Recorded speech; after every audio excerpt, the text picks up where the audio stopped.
এটা হলো পৃথিবীর ইতিহাসে সবচেয়ে বিপজ্জনক ঝড়, এক ঝড় যেটি পুরো পৃথিবীকে ধ্বংস করতে পারত। কিন্তু আশ্চর্যের বিষয় এটা যে বেশিরভাগ মানুষই এটার ব্যাপারে জানে না কিছু। ওরা জানে না যে এমন কিছু কখনো ঘটেছে। তো বছরটা ছিল 1970। বঙ্গোপসাগরের উপর ভয়ঙ্কর ভাবে কিছু মেঘ গর্জন করছিল এবং এই মেঘগুলি প্রমাণ ছিল যে বাংলাদেশ একটি বড় সড়ো বিপজ্জনক ঝড় আসছে। কিন্তু এই মেঘ থেকে কয়েকশো কিলোমিটার দূর বাংলাদেশ, যা তখন পূর্ব পাকিস্তান ছিল, সেখানকার লোকজন প্রতিদিনের মতনই তাদের জীবনযাপন করছে, সম্পূর্ণভাবে অচেতন হয়েছে এই ধ্বংসলীলাটি আসতে চলেছে ওদের সামনে সমুদ্রের জল দিয়ে। নভেম্বর 8, 1970 বঙ্গোপসাগরে কিছু ছোট ছোট কালো মেঘ ধীরে ধীরে একসাথে ঘুরছিল এবং এগুলির মানে একটাই যে একটি ঘূর্ণিঝড় তৈরি হচ্ছে সেখানে। ইনফ্যাক্ট পরের দিন 9 তারিখ এই মেঘগুলি একটি ঘূর্ণিঝড়ে পরিবর্তন হয়ে ওঠে এবং ধীরে ধীরে এটা সাইজও বাড়ছিল। কয়েক ঘন্টার মধ্যে এটা বিশাল আকার ধারণ করে। পরের দিনেও এটা কন্টিনিউ হয়, এটা আরো বড় হতে থাকে এবং সাথে সাথে এই ঝড়টি প্রথমে যেখানে ছিল সেখানে না থেকে এটা এগুতে শুরু করে এবং এটা যাচ্ছিল বাংলাদেশের দিকে এবং এটা খুবই চিন্তাজনক ছিল।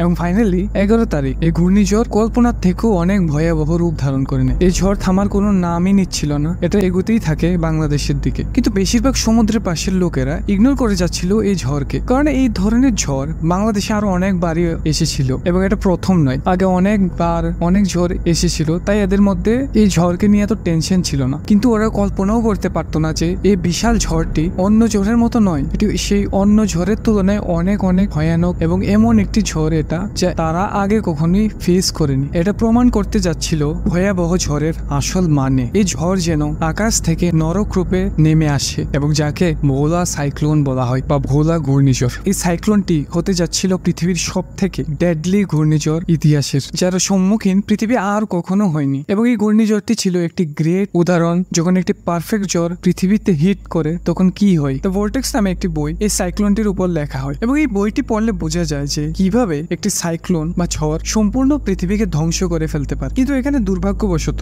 একটি বড় সমস্যা ছিল। এখনো সমুদ্রের পারে যে লোকেরা থাকতো ওরা সেখানেই রয়েছে, ওরা সেখান থেকে যাচ্ছিল না, তারা কোনো কেয়ারই করছিল না এই ঝড়কে নিয়ে। এমন সাইজের একটি ঝড়কে দেখে আবহাওয়াবিদ এবং যে রেডার কন্ট্রোলাররা থাকে ওরা সাধারণভাবে বলবে চিৎকার করে এখান থেকে চলে যেতে সবাইকে, কিন্তু তবু কেন সে জায়গা থেকে কেউই পিছুই না? তার মানে কি এরা পাগল ছিল? না, এমনটা নয়। সত্যিটাকে জানেন, ওরা জানতোই না এমন কিছু যে হতে চলেছে। সো 1970-এর দিকে এমন ধরনের জ্বরকে ডিটেক্ট করার জন্য ইমার্জেন্সি সিস্টেম লাগানো হয়। যে রেডার বা সাইরেনের মতো জিনিসগুলি ছিল সেগুলি নামমাত্র কয়েকটা কিছু কিছু জায়গাতে লাগানো হয়েছিল, কিন্তু এগুলি এনাফ ছিল না। যদি ঝড় এসেও পড়ে তখনও এমন কোনো সিস্টেম ছিল না লোকজনদের বাঁচানোর জন্য। কিন্তু অপরদিকে ইন্ডিয়া এই সব কিছু জানতো। ওরা জানতো এমন ধরনের একটা ঝড় তৈরি হচ্ছে এবং এরা প্রথম থেকেই জানতো যখন এই ঝড়টা তৈরি হচ্ছিল। তখন বাংলাদেশের কাছে এমন টেকনোলজি না থাকলেও ইন্ডিয়ার কাছে খুবই ভালো ভালো ওয়েদার ডিটেকশন সিস্টেম ছিল। কিন্তু আপনি যেমন জানেন সেই সময় ছিল যুদ্ধের সময়, তখন বাংলাদেশ ছিল পূর্ব পাকিস্তান। হয়তো এই কারণে ইন্ডিয়া ঝড়ের কথা ওদের জানায়নি এবং বাংলাদেশকে কেউই এই ঝড়ের ব্যাপারে কিছুই জানায় না। এবং অবশ্যই এটা না জানানো অনেক বড় একটি সমস্যার কারণ হয়ে দাঁড়ায় বাংলাদেশের জন্য। কিন্তু এই ঝড় এত ডিস্ট্রাকটিভ হওয়ার পিছে ঘূর্ণিঝড়ই একা কারণ ছিল না, এটা থেকেও একটি বড় কারণ ছিল যার ফলে এই ম্যাসিভ ডিস্ট্রাকশনটি ঘটে পৃথিবীতে, যার কারণে পৃথিবীতে সব থেকে ভয়াবহ ঝড় হিট করে প্রচুর মানুষকে মৃত্যুর ঘাটে নামিয়ে দেয়। এবং এই কারণটা ছিল চাঁদের পূর্ণিমা। কিন্তু চাঁদ কেন এই ডেঞ্জারাস ঝড়ের কারণ হয়ে দাঁড়ায়? দেখুন, পূর্ণিমাতে হয় জোয়ার ভাটা এবং সেই সময় জোয়ার ভাটার কারণে চাঁদের মাধ্যাকর্ষণ শক্তি অনেক বেড়ে যায় এবং যার ফলে পৃথিবীর সমুদ্রের জলগুলি অনেক উপরে উঠে আসে সাধারণের তুলনায়। এবং সেই সময় ঠিক এটাই হয়েছিল, 20% সমুদ্রের জল উপরে উঠে যায় সেই জায়গাটিতে। ভোলা সাইক্লোন এবং এই জোয়ারের উপরে উঠা জল একটি ম্যাসিভ ডিস্ট্রাকশনের রূপ নিয়ে নেয় এবং এই সাইক্লোন এখন বাংলাদেশের অনেক কাছে এসে পড়েছে এবং এটা এখনই হিট করবে। কিন্তু অবশেষে সেখানকার লোকজনদের আবহাওয়াবিদ থেকে ওয়ার্নিং মেসেজ পাঠানো হয় এবং বাংলাদেশের সব জায়গাতে এই মেসেজটি রেডিও সিগন্যালের মাধ্যমে ছড়ানো শুরু করে দেওয়া হয়। কিন্তু এখানে একটি সমস্যা ছিল, আবহাওয়াবিদদের কাছে যে ইনফরমেশনগুলি ছিল এই ঝড়কে নিয়ে সেগুলি খুবই লিমিটেড ছিল, বেশি ইনফরমেশন ছিল না ওদের কাছে, কারণ সেই ইনফরমেশনগুলি ওরা অ্যাকোয়ার করেনি। এই ইনফরমেশনগুলি পাকিস্তান থেকে পাঠানো হচ্ছিল এবং পাকিস্তান সেই সময় ঝড়ের তীব্রতাকে মাপতে 1 to 4 এর একটি স্কেল ব্যবহার করত এবং এখানে 4 এর মানে হলো সব থেকে ডেঞ্জারাস। কিন্তু অপরদিকে বাংলাদেশে ঝড়ের তীব্রতা বা এগুলিকে মাপতে 1 to 10 এর একটি ওল্ড ফ্যাশনের মেথড ব্যবহার করা হতো এখনো, যেখানে 10 হলো সব থেকে তীব্রতর। এবং যখন পাকিস্তান থেকে বলা হলো এই রেডিও মেসেজের মাধ্যমে তীব্র ঝড় স্কেল 4, তখন সেখানকার লোকজনরা ভাবলো এটা তো স্কেল 4 এর ঝড়, তাই এটা নিয়ে ডরানোর এত কোনো একটা বিষয় নেই। কিন্তু ওরা জানতো না 4 মানে খুবই ডেঞ্জারাস। কিন্তু এমন একটি সিম্পল মেসেজ এনাফ ছিল না এই লোকদের এখান থেকে সরানোর জন্য। এবং অবভিয়াসলি বেশিরভাগ লোকই এই সিম্পল রেডিও মেসেজকে সিরিয়াসলি নেয় না। কিন্তু এখন প্রশ্ন তো এটাই যে পাকিস্তান গভর্নমেন্ট থেকে কেন সিরিয়াস অ্যাকশন নেওয়া হয় না এটা নিয়ে, এবং এটার উত্তর খুবই সহজ। আমরা সবাই জানি যে দেশ বিভাজনের পর থেকে সেন্ট্রাল পাকিস্তান একদমই সাপোর্টিভ ছিল না বাংলাদেশকে নিয়ে, এবং বাংলাদেশকে নিয়ে পাকিস্তানের খুবই কম ইন্টারেস্ট ছিল এবং ভালোই পেত না সেখানকার লোকজন বাংলাদেশকে। এবং ঠিক এই কারণে বাংলাদেশে কি ঝড় আসছে না ভূমিকম্প আসছে এদের কোনো পড়ুয়াই ছিল না। একটি ঝড় আসার আগে যে সিরিয়াস মেজারগুলি নেওয়া হয় কোন একটি জায়গাতে, সেগুলির কোনোটাই নেওয়া হয় না বাংলাদেশে। কিন্তু এখন আর কোনো উপায় নেই, এই ভোলা সাইক্লোন হিট করবে বাংলাদেশ। অপরদিকে বাংলাদেশের ভূগর্ভের তুলনায় সমুদ্রের লেভেলটাও একটু মাত্রই কম ছিল, তাই পূর্ণিমাতে সেই জায়গাটিতে জোয়ারি একা ফ্লাড এনে দেয়। হাজার হাজার মানুষ বাস করে সমুদ্রের সাথে, হাজার হাজার মানুষ জানে না এই ঘূর্ণিঝড়ের এফেক্ট কতটা ভয়ানক হবে। কিন্তু এই সাইক্লোন তো আর থামবে না, এবং এই সাইক্লোন জোরদার ভাবে হিট করে সমুদ্রের পারে শত শত হাজার হাজার মানুষের উপর কোনো দয়া মায়া না করে। এই জোরদার তুফান ও বৃষ্টি মানুষের শরীরে শুয়ের মতো গেঁথে যাচ্ছিল, এবং 40 ফিটের উপর জল উপরে উঠে আসে। কোনো জায়গাতে কোনো ঘর ভেঙ্গে জলের নিচে চলে যায়, এবং যে ঘরগুলি বেঁচে যায় সেগুলিরও শুধুমাত্র ঘরের চালগুলি দেখা যাচ্ছিল। এবং কিছুক্ষণ পর জল আরো বাড়ার ফলে এই চালগুলিও আর দেখা যায় না, এবং এখন সাহায্যের আর কোনো আশা নেই ওদের। কেউই কাউকে বাঁচাতে আসবে না এখানে আর। লোকজন ঘরের 2 তলার উপরে উঠে যাওয়ার চেষ্টা করছিল নিজের জীবন বাঁচাতে, কিন্তু শতে 2-3 জনের ঘরই ছিল 2 তলা, বাকি সবারই ছোট ছোট ঘর ছিল। তাই দুর্ভাগ্যবশত সেই ঘরগুলিকে ঝড় গিলে খেয়ে নেয়। বাংলাদেশে অনেকগুলি দ্বীপের মধ্যে একটি দ্বীপে একটি জায়গার নাম ছিল মোহনপুর। সেখানে কোনোভাবে হাই এবং হাইয়ের পরিবারের সদস্যরা তাদের ঘরের 2 তলার উপরে উঠে যায়। ভাগ্যক্রমে হাইয়ের পরিবারের কাছে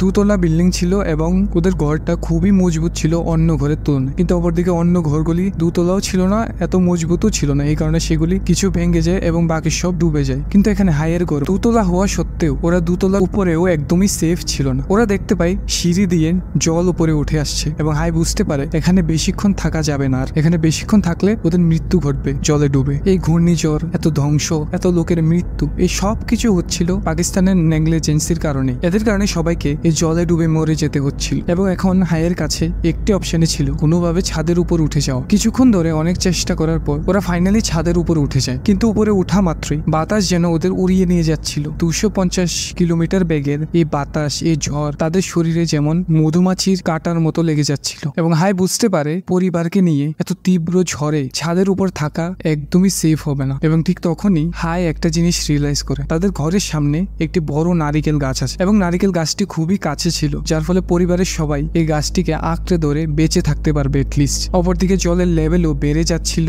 এবং ঝড়ের তীব্রতাও আরো বেড়ে গিয়েছে। মানে এদের কাছে এখন এটাই একটা অপশন ছিল, এই নারিকেল গাছটির উপর চড়া। হাই তার পরিবারকে চিৎকার করে বলে এই নারিকেল গাছে ওঠার কথাটি। হাই বলে ওর পর তারা যেন এই নারিকেল গাছে উঠে যায়। কিন্তু এতক্ষণে রাত হয়ে গিয়েছিল, আশেপাশে কিছুই ঠিকভাবে দেখা যাচ্ছিল না, এবং এই অন্ধকারে নারিকেল গাছে ওঠা একদমই সেফ ছিল না। হাই এই ঝড়ের মধ্যেই ঘরের উপর থেকে সে নারিকেল গাছটির উপর ঝাঁপ দেয় এবং সাকসেসফুলি সে গাছটিকে ধরে থাকতে পারে। সে চিৎকার করে তার পরিবারদের বলে আমি এসে পড়েছি, তোমরা এবার ঝাঁপ দাও। কিন্তু সামনে থেকে আর কোনো রিপ্লাই আসে না। হাই ভাবলো ঝড় বেশি হওয়ার কারণে হয়তো ওরা শুনতে পায়নি, তাই হাই আবার চিৎকার করে ওদের বলে যে সে উপরে উঠে এসেছে। ওপর দিকে জলও আরো অনেক বেড়ে গিয়েছিল। হাই 1 ঘন্টা ধরে ওদের ডাকতে থাকে উপরে উঠে আসার জন্য, কিন্তু 1 ঘন্টা পর হাই বুঝতে পারে তার পরিবারের কেউই সেখানে আর নেই। 1 ঘন্টা ধরে পরে এই নারকেল গাছটিকে জড়িয়ে ধরার ফলে হাইয়ের হাত দিয়ে পা দিয়ে রক্ত পড়ছিল, এবং সে খুবই ক্লান্ত হয়ে গিয়েছিল। ওর দ্বারা সম্ভব হচ্ছিল না এই গাছটিকে ধরে রাখা। হাই ভাবতে লাগলো ওর পরিবারের মতো হাইও সে জলে ডুবে গিয়ে মারা যাবে, এবং হাই হাল ছেড়ে দেওয়ার প্রায় শেষ সীমানায় পৌঁছে গিয়েছিল। এবং ঠিক সেই সময় ভোলা সাইক্লোন এই ফ্লাড হঠাৎ থেমে যায়। হাই অবাক হয়ে আশেপাশে দেখতে লাগলো 250 কিলোমিটার বেগের সেই ঝড় তুফান এখন খুবই ধীরে ধীরে বইছিল, এবং হাই দেখতে পায় চারিদিকে জলে ভরা এবং আবর্জনাগুলি সেই জলে ভাসছিল, এবং সেই আবর্জনাগুলির সাথে মৃত মানুষের দেহ ভাসছিল। মোহনপুরে সেই জায়গাটিকে একদমই চেনা যাচ্ছিল না, কিছুই দেখা যাচ্ছিল না জল ছাড়া। সেখানে শুধুমাত্র একটি স্কুলই দেখা যাচ্ছিল, কারণ সেই স্কুলটি 3 তলা বিল্ডিং ছিল। এবং হাই হঠাৎ এগুলি দেখতে দেখতে একটি আওয়াজ শুনতে পায়, এবং এই আওয়াজটি ছিল তার কাকা চিৎকার করছিল ওনার ঘরে। হাই এই চিৎকার শোনা মাত্র ফ্ল্যাটের মধ্যে ঝাঁপ দিয়ে টিনকে কোনোভাবে ভেঙে ঘরের ভেতর থেকে তার কাকাকে বাঁচিয়ে আনে। হাই চিৎকার করে তার কাকাকে জিজ্ঞাসা করে বাকি সবাই কোথায়। তার কাকা বলল আর কেউই বেঁচে নেই, সবাই মারা গিয়েছে এই জলে। কিছুক্ষণ আগে যেন কালো মেঘগুলি সরে গিয়েছিল সেই জায়গা থেকে, এবং হাইয়ের কাকাকে বাঁচানোর পর হাই দেখতে পায় কালো মেঘের সেই ঘূর্ণিঝড়টি আবার আসছে এবং ওরা আবার নারিকেল গাছকে জড়িয়ে ধরে। 4 ঘন্টা পর সেই ঘূর্ণিঝড়টি মোহনপুর থেকে চলে যায় এবং হাই অবশেষে তার সেই জলে ডুবে যাওয়া ঘরটির চাল দেখতে পায়। নারিকেল গাছকে ছেড়ে সে তার ঘরের চালের উপর এসে বসে।